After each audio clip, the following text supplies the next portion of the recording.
Hello, ladies and gentlemen, and welcome to something a little bit different. We're going to be delving into Norland, which is a game I've just acquired, and I'll just give a brief description as to what it is. So it's looks like a top-down kind of strategy-esque game, kind of quirky graphics. Looks a bit like RimWorld, although I've never actually played that game. That's another one on the to-play list. It says, lead your noble family in this medieval colony sim. So that's the type of game it is. Hey up.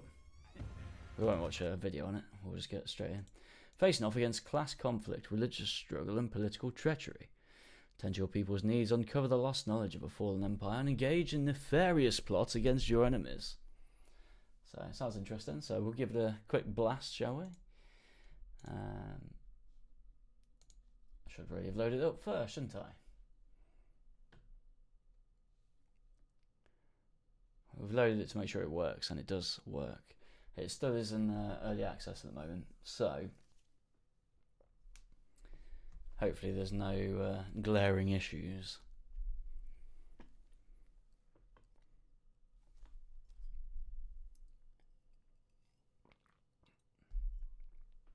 Should look to the exact release date, but 2025 sometime. Do we need to do a tutorial?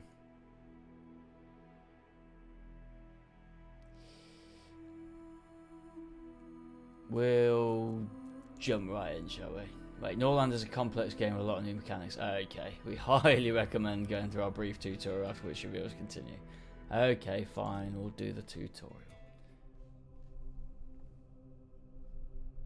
Nearly 200 years have passed since the end of the devastating religious war. The empire fell, and its former provinces eventually became barbarian kingdoms. The church managed to revive hope, and peace and prosperity reigned over the ruins of the former civilization. Over time, the influence of the church only grew. But history is cyclical, and power cannot remain in one's hands for long. Wars between kingdoms flare up one after another. Hunger and poverty force people to abandon their homes and seek refuge in neighboring settlements. Can your dynasty unite the kingdoms and halt the advance of the Dark Ages? From this moment on, history is written by you. Of course it can. Of course we can.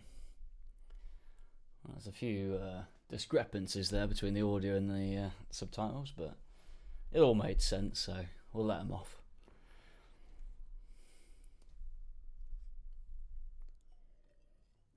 So we've got a character called Vasilina to begin with. Hopefully we can lubricate some relationships with there. Welcome to Norland. You're in charge of helping a noble family of lords who own a province in Norland achieve prosperity. Okay, security and personal ambitions. Your lords obey your commands, but they also have their own will. Your history is just beginning. Okay, these are all laws, then, are they? Camera controls. Yep, nice and easy. Yep. Zooming in and out. Very good. And you need to stop and think. Pause the game by pressing the space key. Yep. Okay. Speed up time. Yep.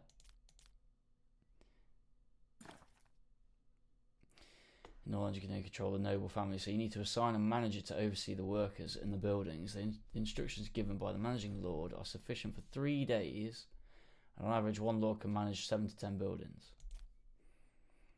Let's appoint a manager to the hall where your buildings are assigned. Select the hall, click the management button. Who do you want to manage? I mean, he's management level 10, she's 3, he's 2, so I think it makes sense, production bonus, to go for him, doesn't it? Wait for the lord to distribute instructions to the workers. Okay, so we only control the lords Stranadar, Lutaliub, and Veselina.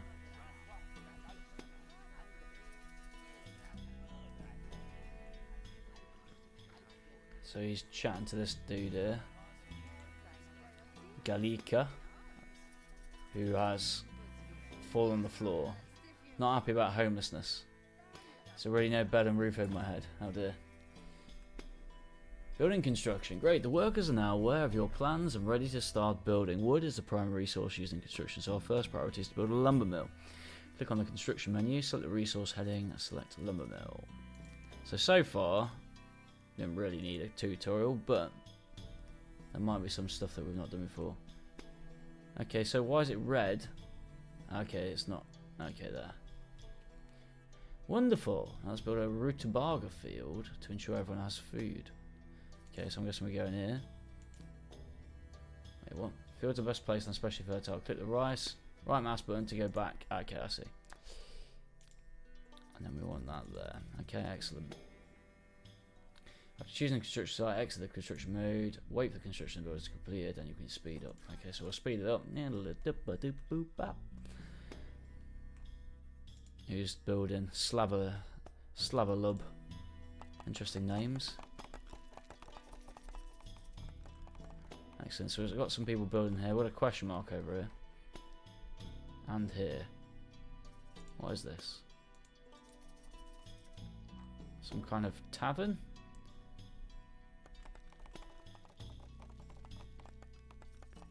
Where's the progress bar on the building? Okay, it doesn't appear to be one. Assign managers. Since the employees need instructions, don't forget to assign managers to the new buildings. Note that the higher the lord's management skill, the more additional products. Yep, okay, that makes sense. Select the lumber mill. Assign a manager to it. Over here, point manager. Wait, what? Okay. How many did it say we could do? 3, I think. Let's make sure he's still in this one. Yeah, he is. Okay, cool. So far, we've appointed that dude to 3. So the other lords are just chilling at the moment. Let's go back to play normally. Wait for the instructions to be explained. You can quickly assign managers by clicking right mouse button on a building. Okay, nice. Yeah, so I think it said that we could use each lord for 3. Alcohol. Now we're talking. Great, we have food production sorted. Now it's time for alcohol. That helps lift everyone's mood after a hard day's work. We already have built a brewery. Yep, I'm guessing that's this one here. So let's create an order for the production of the cheapest type of alcohol, moonshine, which is made from rutabaga. Open production menu. Okay, how do I get rid of this thing? You can place a one-time order, do X, or request ongoing support to maintain a desired level. Do until X. Okay. Let's order the support for maintaining a quantity of 50 units of moonshine. Your stocks will be checked against this each day to decide whether the building will operate. So do until X, that's fine, and we want liquids, moonshine. Can we do right click? Oh, bloody hell, we've lost it straight away. That's good. Can we just type it? Do I have to go up manually? Okay. Please know that you already have 30 units, so to complete the task of 50, we need 2 at 20, yeah. 1 unit of rutabaga produces 1 unit of moonshine. Very good, very good.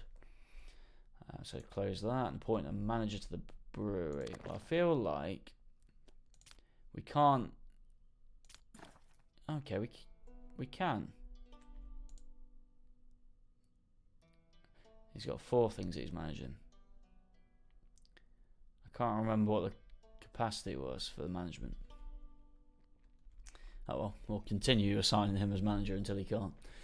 As soon as workers receive instructions, they will begin their duties. During the day they work, and in the evening they bring created or traded goods to the warehouses, where they also receive resources you provide to sustain their lives and maintain good mood.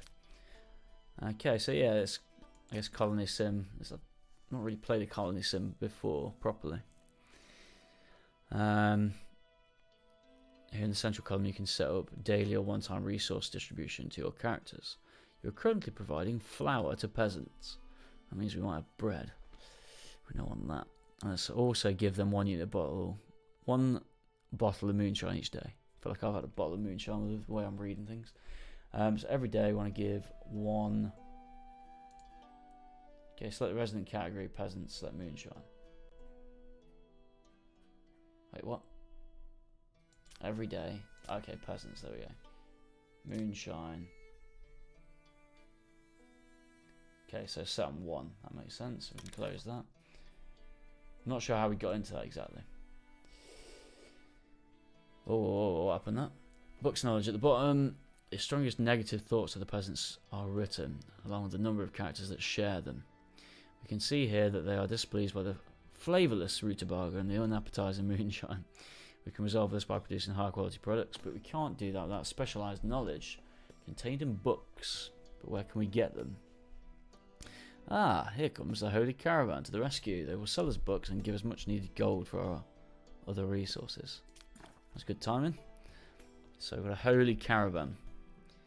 Gold circulates through the economy of Norland in 3 ways: the pockets of peasant migrants, trade with neighbours, and the Holy Caravan. Holy Caravan arrives in the evening every 1 to 3 days and is the main source of gold. Holy rings, a luxury appreciated by lords, that serves as the currency of their class, books, and prisoners. So we have to wait until the caravan arrives, click on the caravan leader and select a lord to trade with him. Okay, so we've got a trade skill for the lord as well. So we click on this. Is this the lord? Is this the caravan leader?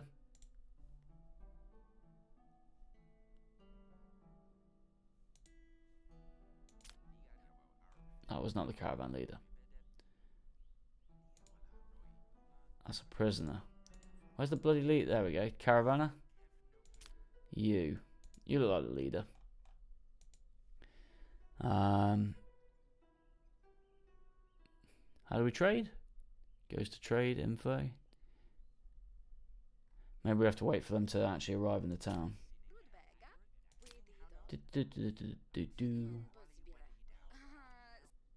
Okay, now we can do it maybe.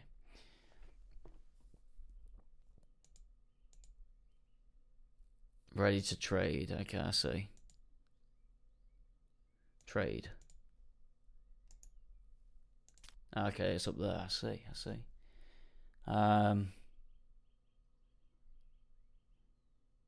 Select a lord to trade with. Who do you want to trade? Okay, so you have a good trade. Everything is getting assigned to the same dude at this point. The church supports the natural balance of supply and demand. So if you start selling too much of one product, the sale price will decrease. Okay? For now, we shouldn't let this worry us. Sell 30 units of the moonshine you produced. Buy the book, hop, field, and beer. Close the trade menu. Okay, so we want to sell. Can we just type it? Surely we don't have to click every time. We can hold it. There's got to be a better way. Okay, let's buy a book. Hopfield, that one. Trade.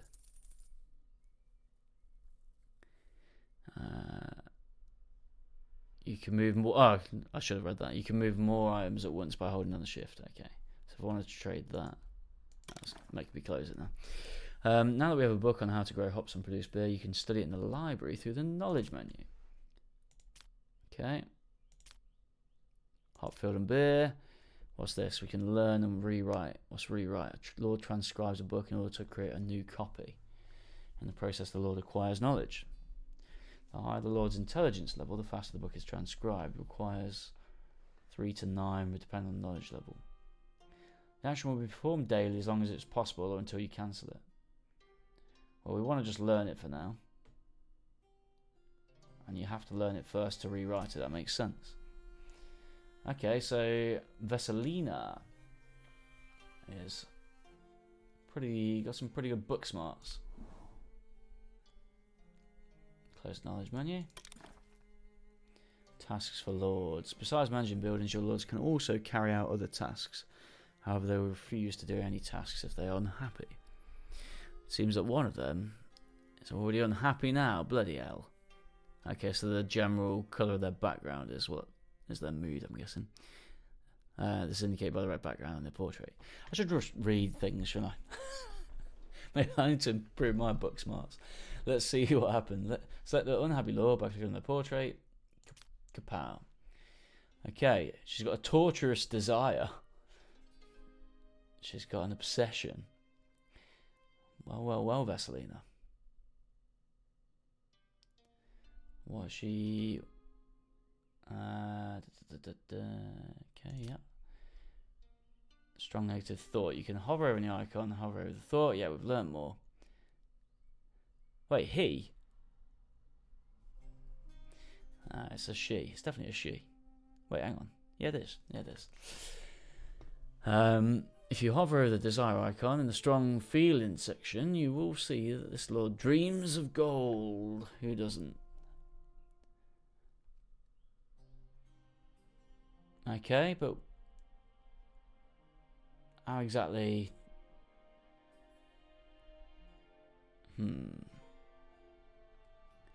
Shortage can cause a negative thought, so maybe it's because we're in the negatives at the moment. Significant difference in gold can cause envy. Only the loving family has the right to mint coins, thus selling goods to the Holy Caravan. It's a primary way of obtaining them. Okay? So let's share some gold with this lord by rewarding her, or them.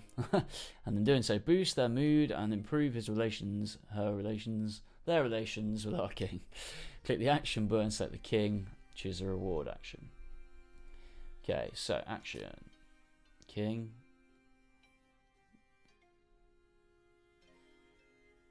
It says reward.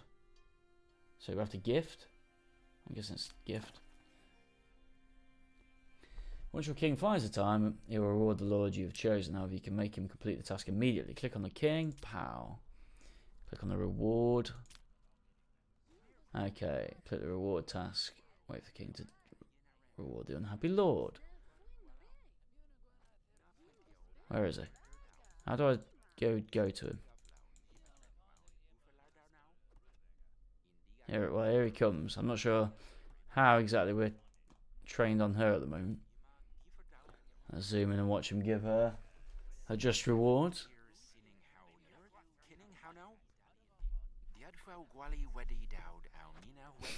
They even talk like the Sims. I'll zoom out because they're pretty loud. Okay, she's still red at the moment. I mean, he's meeting her in quite a secluded location. Couldn't she just, like, knock him on the head over here and take the crown? Blame it on someone else. Blame it on this dude. How do I get off this woman? Right. The gold you rewarded the lord with... Wait, what? The gold you rewarded the lord with cannot be produced. It can only be acquired through trade. And since selling large volumes of goods lowers prices of the caravan, sometimes it makes sense to trade with neighbours, where prices remain more stable. Okay. To enter into a trade contract, you must either be in the same state as your neighbour or have good relations with them. There are many ways to establish friendship with a neighbouring king. Give them a gift, send your lord on a mission, or simply send your king to hunt together. Okay, so let's improve the neighbouring king's attitude towards yours so we can then set up a trade deal. Go to the world map and click on the neighbouring city to open its menu. Ugrad. Right. Ugrad's lords, we've got Luchislav, Serera, Totka, Willa, Gorman. Okay, so we're neutral with these guys at the moment. Oh, they've got very nice manners. Very persuasive. Intelligence much to be desired. So perfect for a trade. What do we do? Click on neighbouring city to open this menu. Select Flesh Wolf Hunting. Lords.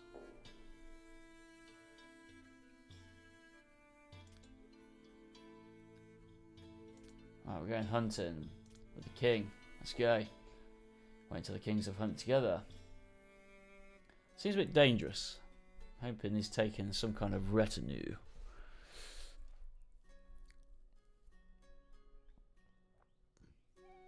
How do I follow him? How do I get rid of this? Okay, there we go. Let's watch him hunt.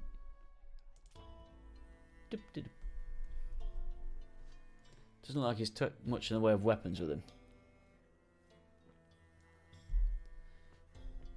And he is going on his own.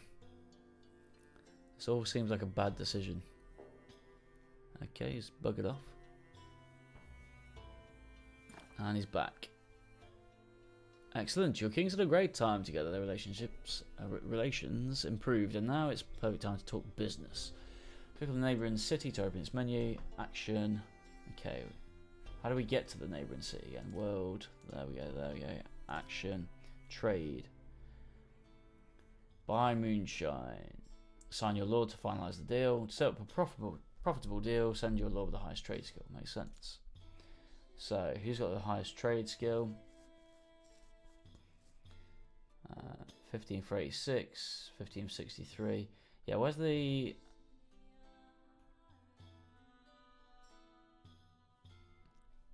Where's the easy way? Is there an easy way to say... I can just look at the highest price. Price of been adjusted by plus 35% due to the difference in trade skill between the... Oh, it just tells you underneath. I see level 10. Stranadar's level 3. She's level 2. And what's the messenger? This action can be executed with the help of a messenger. Many tasks on the world map can be carried out using messengers who act directly on behalf of your king. Either they require paper to transmit the message. Okay, so we want to go with this dude. I'm guessing it's ordered. I'm not entirely sure, but it might be ordered in terms of most relevant at the top.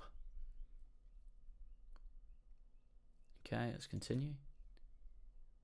Wait till the task is complete, speed things along. Nothing seems to be happening. Time's not moving for a start.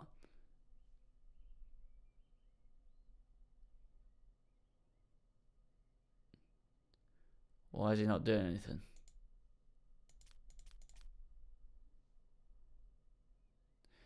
Is he doing too much? Because he's managing all the other stuff as well, isn't he?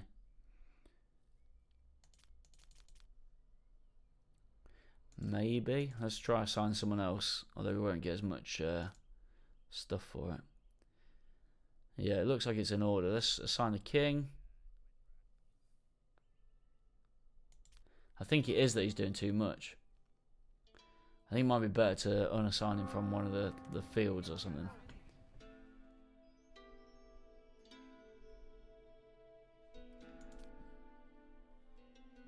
Pop him on trade instead. Sir, for me it is a great honour to engage in trade agreement with you. Trade, above all, serves as an assurance of peace between our kingdoms. Signed by me and no one else. Oh, that's not suspicious at all, is it? King Yuchislav. Luchislav. You entered the trade agreement. Very good. As part of it, we're offered to buy you for 63 on a daily basis. Yeah, we definitely need to swap that out. So, can we swap that out? Can we swap that out? Well, the deal is active every morning, blah, blah, blah, blah. The price negotiable by your lord will be honoured even as the price fluctuates. Okay, that's good. So I want to go here. We trade it. Close it.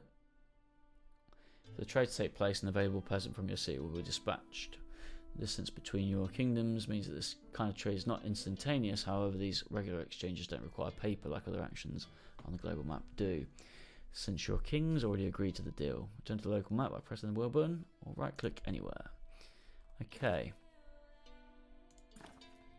There's a bandit Zach. Holy Sophia! Bandits have stealthily approached our settlement. We must fight back. Fortunately, we have some time before they launch our attack. Okay, what's the army saying?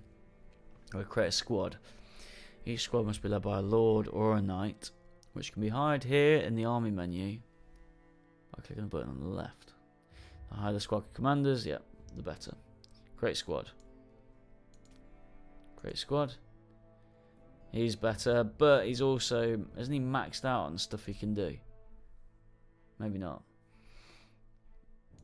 Okay. Select command and lord. Move all of your warriors to the squad by clicking on them. Wait. Okay. Pop, pop, pop, pop. Okay, they're on the squad. And then we just click create, surely. Do you get to name the squad? Move the second Lord into the squad as well. Okay. Lords and Knights choose their own weapons from your storage, while warriors can be armed manually. Warriors take weapons and armor in turn. When hovering over a weapon, the next warrior to receive it will be highlighted. Click the axe icon to armor warriors. Okay. And then we create. Oh, very nice. Now wait for your new warriors to pick up their weapons from the warehouse. Use space to start and stop time. Let's go into play. And I need to find this dude. He's the leader. How do I follow him? Can we? Okay. So under direct control, right mouse button. That's what we've done. When the squad is selected, click the right mouse. Yep. Wait for the battle results. You can also send the squad to any location on the map by clicking the right mouse button. Okay, very good. I want to get rid of this squad management thing. Here they come. Oh dear, she's not happy. Tasteless rutabaga. Apparently she's not bothered about the bandits though. More bothered about the tasteless moonshine, which is, you know, fair enough. She's got priorities, right? I like you, Chudnitzer. Chudnitzer. What a name. Right. We've paused for some reason. Have him up! Have him up! We've got him surrounded. Yep. Oh, yeah, he's buggered, isn't he? I like his hat. We'll take his hat after we've done with him. Go on, lads. Excellent. This guy's injured, unfortunately. We need to sort that out. The bandit squad has been defeated and their leader is vanquished. Your warriors will capture and take as hostages those who survived. It doesn't look like many of them survived. In fact, this guy's missing a hand.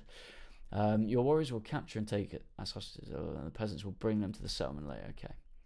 Now's a good time to launch a counterattack on their camp. Okay, global map. Click on the bandit settlement. Action. Attack. Or we can bribe. We will attack. Okay, I don't know what all this means. 1760 gold. I don't know, we're going to do it. Victory chance. Okay. Send. We best win this. Speed them along.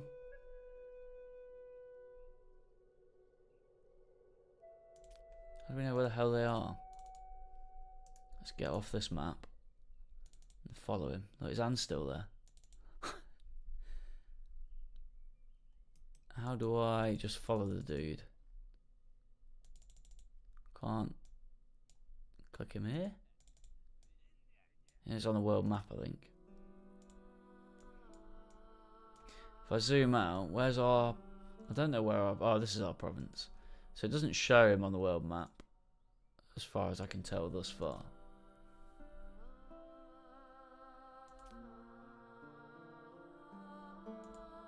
I've done everything right.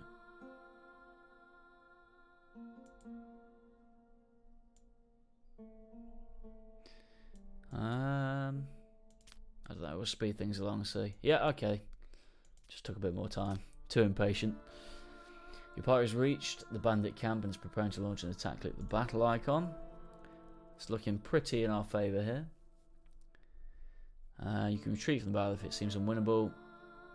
So it's a bit like Total War. Let's give it a fight. We're on the battlefield now. When you initiate the attack, your squad's positioned to the left, or the enemy's on the right. Okay, we need to click here to control them. Right click to move.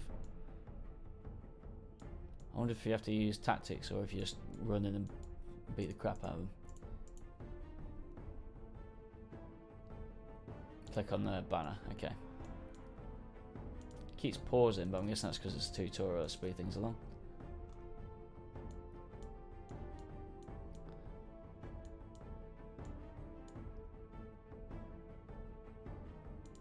Right, let's get zoom in and on the action. Go on, lads.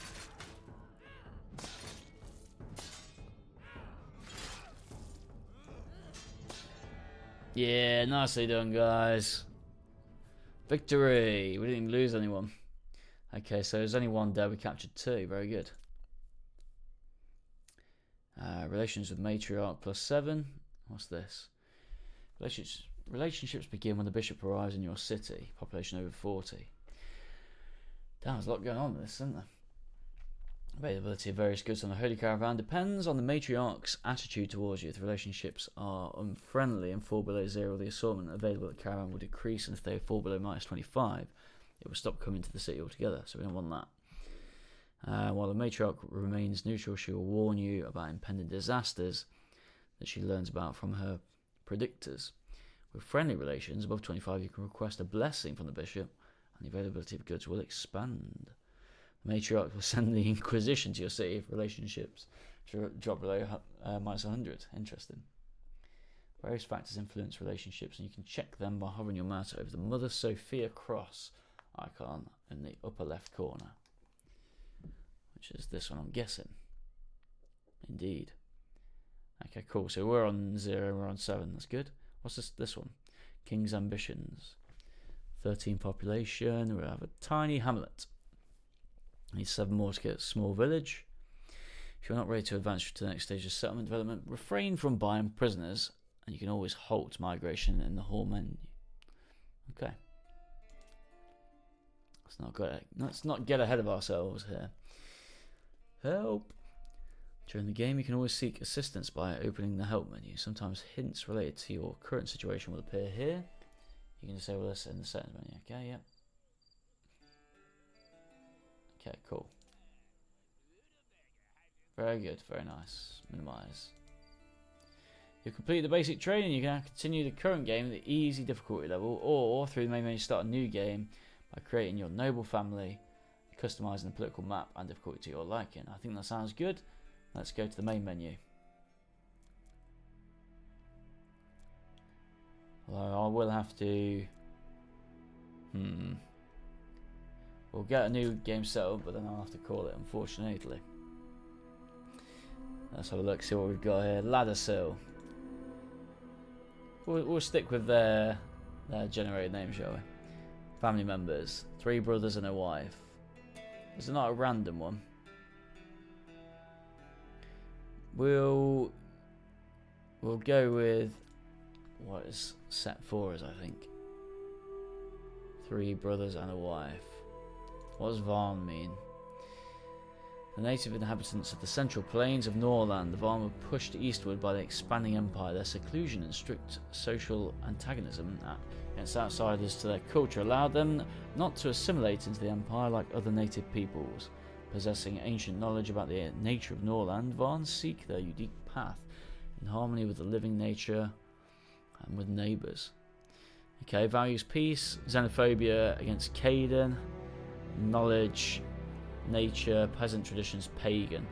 Okay, cool, so these are the different factions then. We've got Caden, who doesn't like the Varn, so it's a mutual dislike. We've got Tanaya, who don't like the Maka who don't like the Tanaya, and the... wait, that's the Varn again. So, okay, so there's 4 different ones. So Caden, being former barbarians who lived on the border of the Crimson Empire, which used them to guard its borders, the Caden value honour and martial valour above all. Their songs extol bravery and heroism, while their material culture is notably austere and ascetic. Ugh. I'm not actually sure I pronounce that. Ascetic? I think it means relatively minimalistic. Although do correct me if I'm wrong there. Value strength, knowledge military. So their peasant tradition is warlike. So these are pagan, they're warlike. The Tanaya, once a great culture and the initial founders of the Crimson Empire, the Tanaya culture eventually became too steeped in religious dogma, which was one of the reasons for their downfall. Nevertheless, they still retain many aspects of the old imperial culture, from efficient bureaucracy to special ties with a loving family, which supports them in conflicts with their neighbours. Interesting. So they like bureaucracy, demagogy, and religion, and they're religious. And Maka, the oldest civilized people of Norland, who created the first cities, philosophies, and the inter-kingdom trade relations.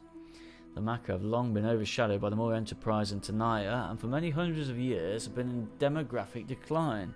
Philosophers and skeptics, the Maka are practical and prefer money and earthly comfort above all other values. The loving family views the Maka with suspicion, believing that the seed of heresy still lives within this agnostic leaning culture. So they're pragmatic. They like textbooks and potions, and they value trade. Okay, so we've got peace and pagans, war, strength, military. So the peaceful don't like the warlike, and vice versa, which makes sense. And then we've got the religious versus the pragmatic. And they don't like each other either.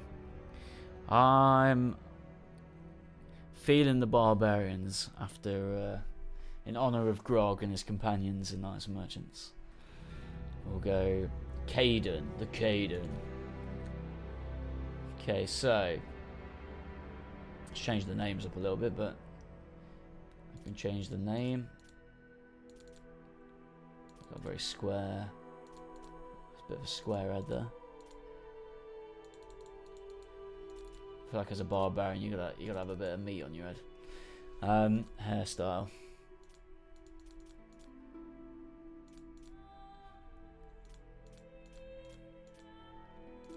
Got Friar Tuck here.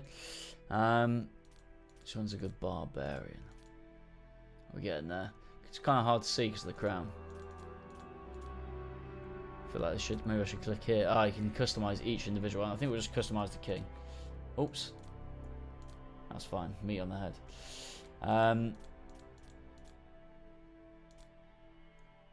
Can't really see what's going on there with his hair. He's looking a bit too emo for that one, so we'll go with this one. Right, he's got to have a great big bushy beard as a barbarian. Maybe not that bushy. Or maybe that bushy. It's pretty banging beard, that one. Oh, that's a bit barbarian, like. Yeah, we're looking pretty barbarian here. We'll go for the double. Sick, right.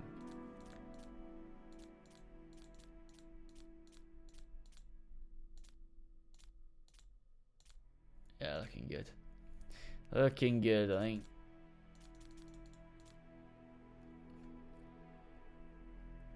Go on, we'll be vain and name him after ourselves, shall we? How do you type it down there? Alright. Okay, there we go. Or yeah, no, we'll go with that. Oh, we've got the brothers though. This one looks like a lady. Why is she? Oh, this is the spouse. That's why. These brothers are looking rather different. Wait. Yeah. Okay. All right. What's the body like?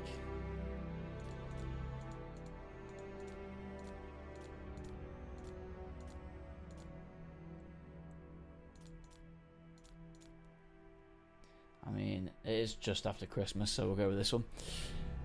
Look like a Christmas pudding. What can we do here? Can we? Oh, we can adjust these as well. I don't know whether to just leave it as it was.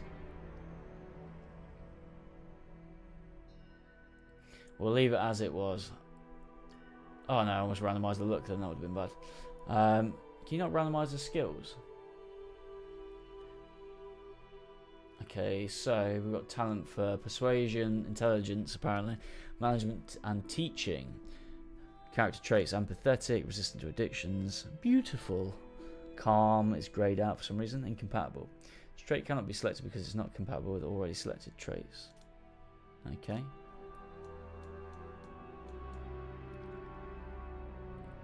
Increased interest in the character from other characters by 20. Empathetic, which is what we've got. Social thoughts are enhanced, so that's good. There's a higher threshold for bravery. Interested. Increases interest in the character from other characters by 10. Why would you go with that as opposed to that? It's half the attractiveness. Monogamous, never cheats on their spouse. We'll go with what it's selected anyway. What's all this stuff? Nervous. All nervous breakdowns are severe. More prone to feel envious. Early bolding. Cynical. Tendency to addiction. Paramedies minus interest. Mental impairment, I mean, that might be more fitting. Minus 50% of experience that gain from learning. But with constant positive thoughts, so it's got a positive thing in there. Gets bad thoughts if they haven't played dice for a long time, okay? Unattractive and lustful. We'll stick with what it is. We're empathetic and nervous, and we're a diplomat, apparently. Cost of signing a peace treaty is reduced 3 times. But we can't seem to select a different one there anyway, so... that'll do it. Choose your starting province. So... we're not the Varn, so why are we in Varn territory? We are the Kaiden. Char... wait, hang about. Have we accidentally gone on a hard difficulty? Ah, normal difficulty over here. Normal seems reasonable. Okay, so we'll go here, shall we? You can start the game as an independent province or immediately create your vassal kingdom by annexing neighbours. To do this, click the buttons on the borders. You can also create similar kingdoms for other kings by selecting their provinces and expanding their borders. Okay, set up your and other provinces. Right, so I mean, it looks like we've already got a decent chunk here. This whole thing's ours, isn't it? And we've got the Makkah down here. Tanaya up here. They're the religious ones, weren't they? Makkah with the... was it the way around? I think that was the way. Pragmatists, religious. And then we've got the pagans over here.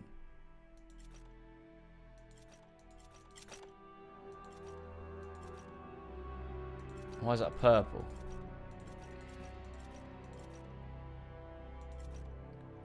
These are all different people because they've got different banners. Oh, interesting. I think there might be.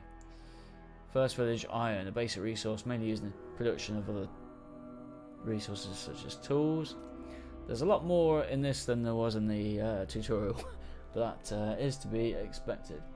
What do we want to do? Let's randomize it, shall we? I like random. And same with the second village. Which might screw us over, but... I mean, it's Christmas, isn't it? Let's go...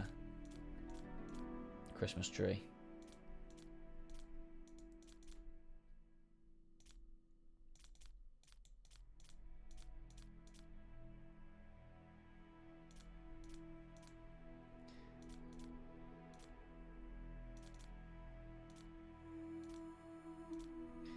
Very funky. None of that look good. I like this one though, but I don't like the... well, the only one that looks okay there is this one.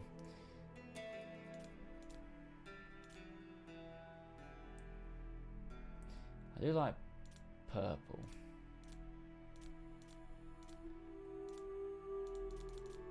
This is very important. We're going to get this right.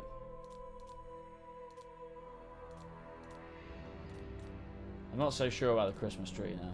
Oh, this is starting to look good. Right. Let's mess around with this. This is snail. Oh, that's pretty cool. We want something that looks barbaric as well. Something Grog would choose. Is there a... oh, wine. Now we're talking. That's going to have to be wine, isn't it? Looking good. Let's go. Right. We've got scenarios. We've got modifiers. Difficulty we've got on normal. Even though we don't have a clue what we're doing. Crisis. Unholy Horde. Shortly after the start of the game, the Unholy Horde will appear on the map. A formidable opponent that will burn down all cities in its path. You cannot negotiate with the Horde. You can either defeat it or try to survive 55 days, after which it will disappear on its own. Unite your neighbours under your rule, or make them stronger through trade and defensive alliances, or pray that you won't become the Horde's target. Hint: when choosing your starting province, keep in mind that the Unholy Horde appears in the forest to the northwest. So the closer you are to that region, the more danger you'll be in. The forest to the northwest, as in like right here, and we're here. I mean, we're not the closest we could be, but we're also not the furthest away. I think we'll leave that for the first playthrough. I think we'll might give that a go later on, though, for sure. Might, for sure. A member of your noble family has been captured by bandits. Free them as soon as possible. There's quite a lot of different stuff, isn't there? Your noble house has fallen victim to nectar. All your lords and 20 peasants dependent on consuming nectar. Can you gather their willpower and turn this addiction to your advantage? And yes, there are some benefits to begin with this harmful habit. Your library contains books on alchemy and nectar production. Sounds alright. The Sword's Path. Your noble house is ruled by an exiled bastard who, in order to survive, has learned to stand up for himself and thus gathered a decent army. A decent amount of weapons is also available, but unfortunately the food was consumed on the last campaign and wood and other resources were lost. This is an additional challenge for experienced players. Maybe we'll leave that on for now then. Deserters, additional challenge. These are all additional challenges, so we'll read them later on. The Hammer's Way. Your lords are renowned craftsmen but poor merchants. You'll start with books about blacksmithing weapons, but you have significantly less money. Prison owners. Your family traditionally relies on prison labour. You should start with prisoners instead of peasants. Well, actually, the first one sounded alright. We'll try the hostage. Just as something, a goal to achieve. Guessing some of these will be okay. That's additional challenge. The mines will be rich in iron, so you don't have to worry about it running out. That's quite nice. Wave of fanaticism. Sounds interesting. The cult of Mother Sophia has reached its zenith. The world has gone mad with fanaticism. All incoming migrants to your domain of fanatics. Sounds interesting. I think we'll go no modifier for now. Stick with the basic gold. Let's begin, shall we? There's too many options. We can always have a few Nearly playthroughs. 200 years have passed since the end of the devastating religious war. The empire fell, and its former provinces eventually became barbarian kingdoms. Getting deja vu. The church managed to revive hope, and peace and prosperity reigned over the ruins of the former civilization. Over time, the influence of the church only... Yeah, let's skip that. It's exactly the same.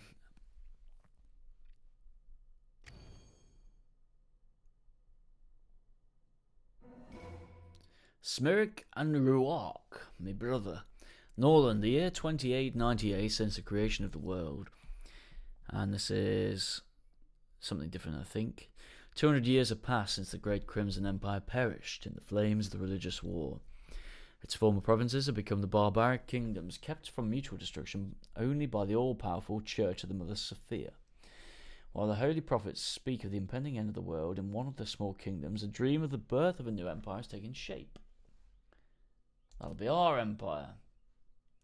But we will save that for next time, ladies and gentlemen. This looks like it's going to be pretty interesting. As I say, I've not really had too much of a play on Colony Sim before. So it'll be interesting to sink our teeth into this a little bit. But yes. With that, I shall bid you all adieu. Hope you have a great rest of your day. And I shall see you next time. Take care, everyone. Peace.